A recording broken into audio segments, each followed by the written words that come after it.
I'm Kramer, in case you guys don't know. So, this is my first time preaching, so I just want to say two things. First off, I am extremely nervous. I will probably forget what I was about to say like I just did. So I'll probably have to gather my thoughts a couple times, and just like any first-time pastor, I'm sure my father probably did the same thing. So secondly, I just want to be real with you guys. I'm not perfect. I'm a hypocrite. I screw up all the time. You guys know, I hang out with you hooligans a lot. So I just want to be real. I'm not perfect, but I'm trying, okay? I'm trying. So I just want to start out with that. And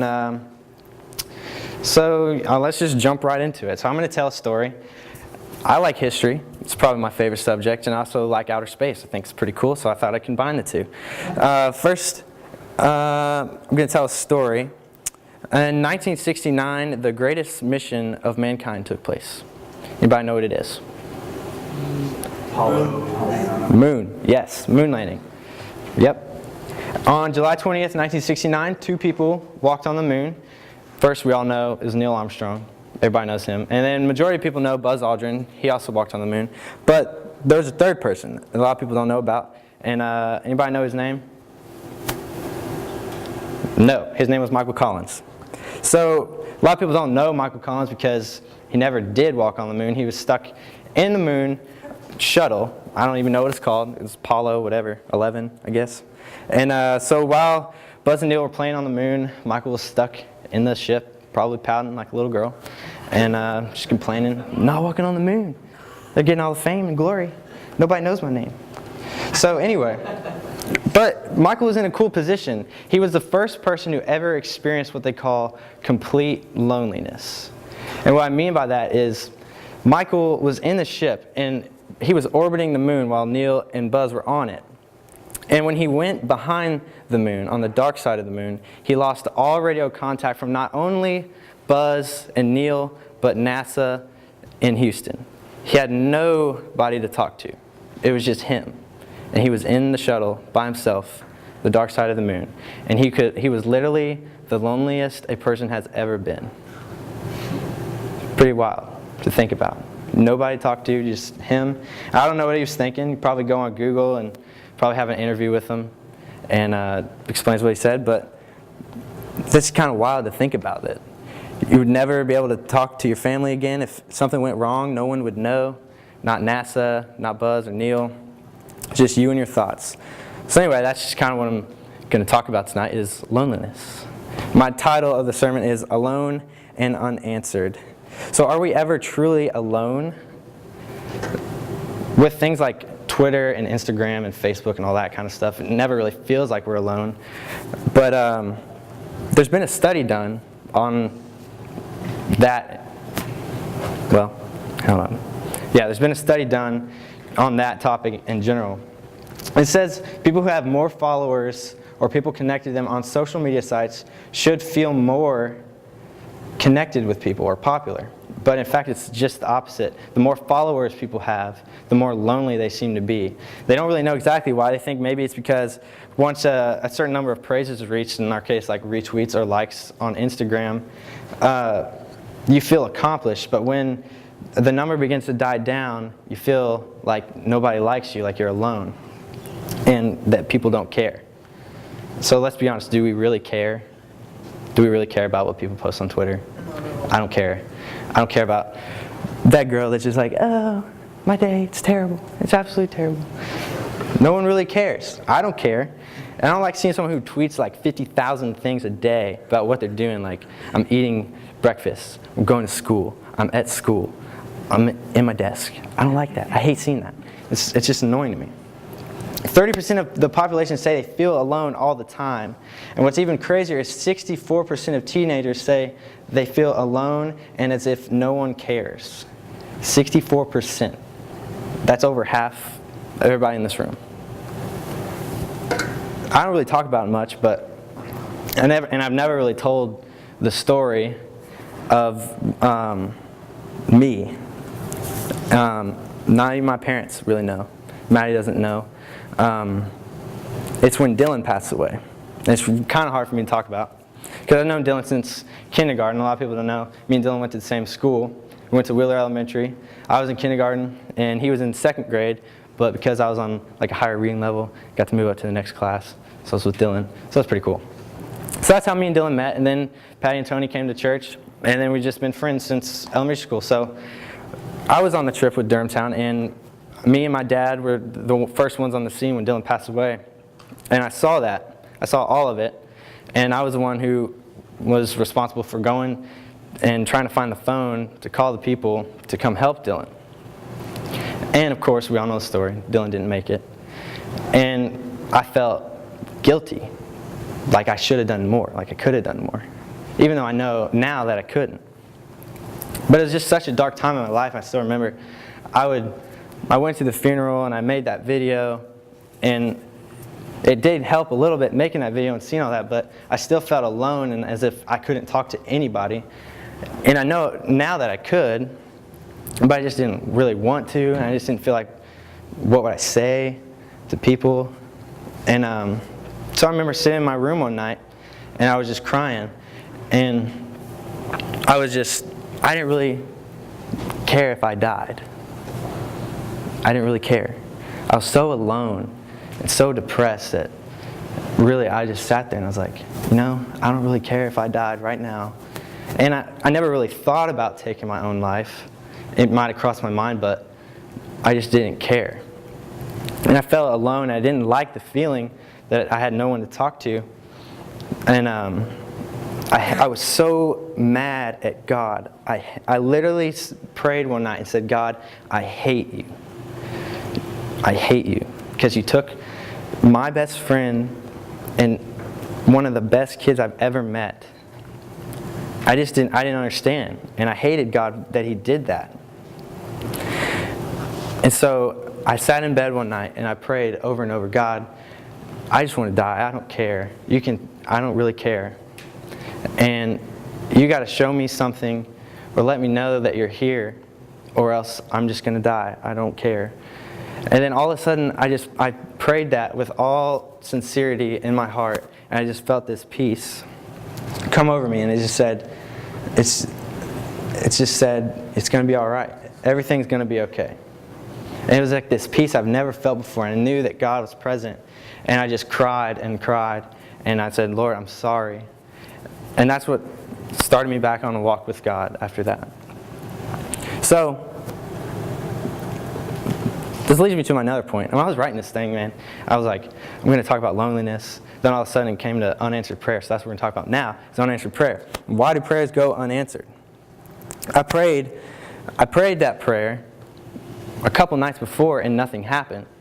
And I prayed it the next night and nothing happened. And then finally I just prayed with all sincerity and fell on my knees, and I felt this peace, and it was answered. That God came. But I just want to know, why do prayers sometimes go unanswered? So I went online and I searched, why do prayers go unanswered on Great Google. And here's what I got. You are not seeking to please the Lord. You have unconfessed sin in your life. You pray with improper motives, and you lack faith. So if everyone just works on those 4 things, we'll be good. So that's the end of my sermon, and I'll see y'all at Qdoba. I'm just kidding. I thought it was terrible. I thought it was a little obscene, personally. I'm sure Keaton probably prayed the hardest of his life after he found out that cancer was eating away at his leg. That prayer wasn't answered, was it? I'm sure Randy Hutchings prayed for a miracle to see Drew walk out of the hospital, but Drew's gone. Why does it seem like the most important prayers go unanswered? So this leads me to the first verse in Matthew 21:22. If you got your phones.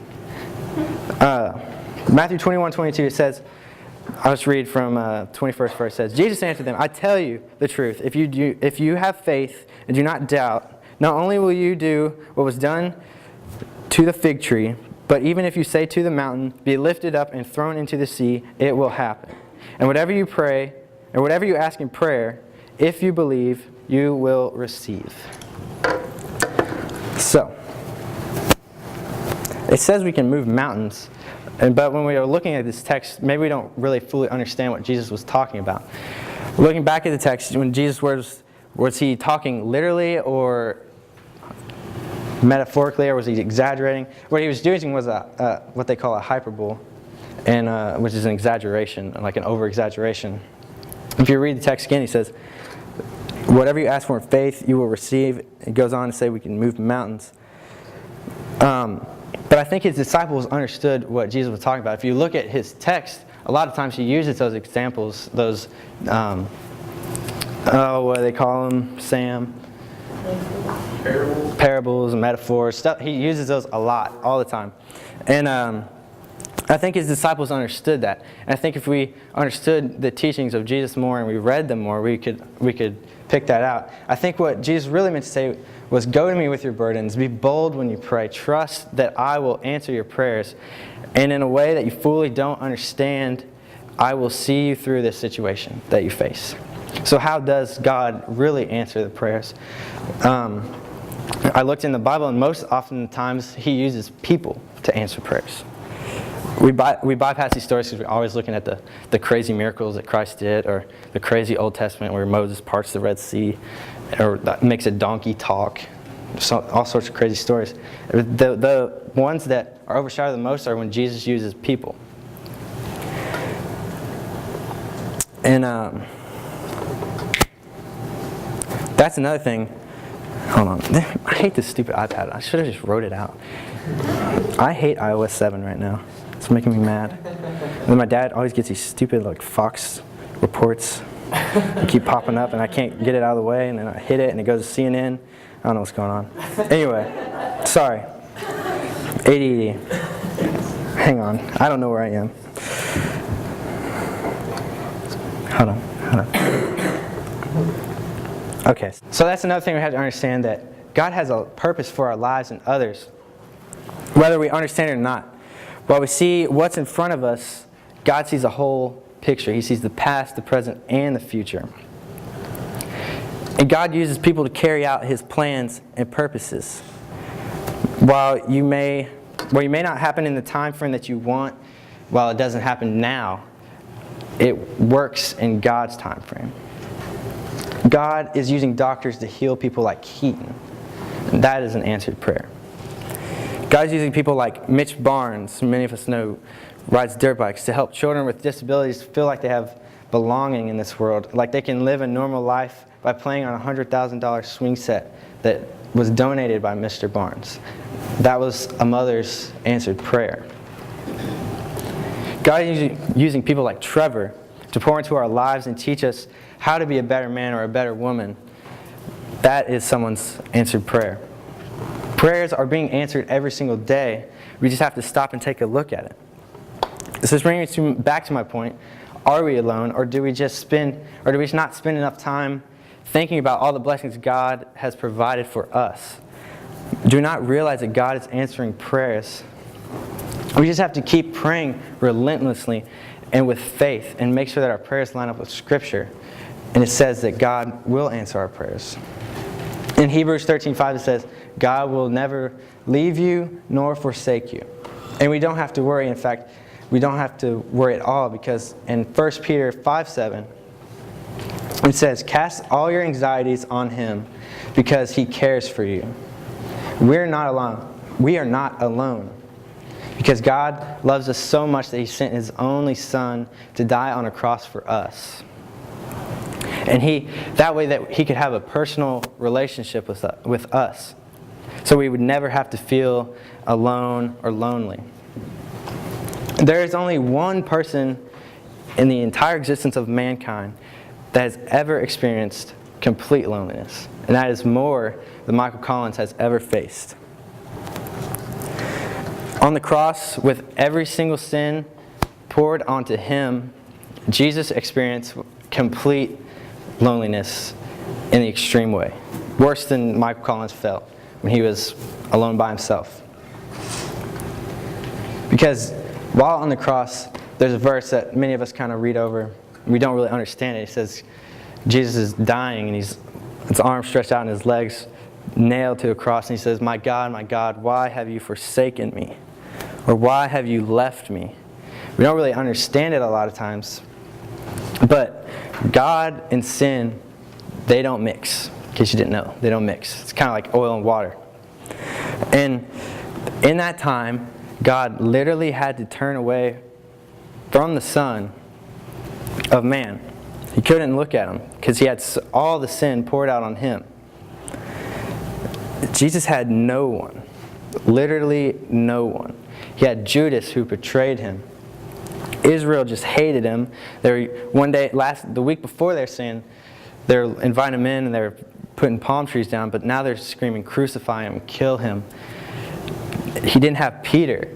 Peter had just denied him. He said he never would, but when people were like, are you a disciple? Peter said no.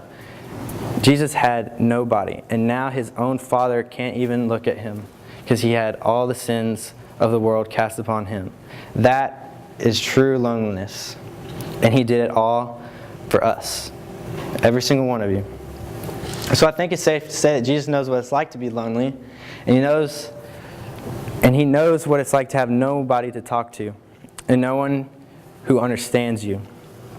And when you're in those moments of true loneliness, when you feel like there's nothing, there's no way out, I'm by myself, I can't talk to anybody, there's no one better to go to than to Jesus, because he's been on his own, and he knows what it's like. So that's my sermon. It's pretty short and sweet.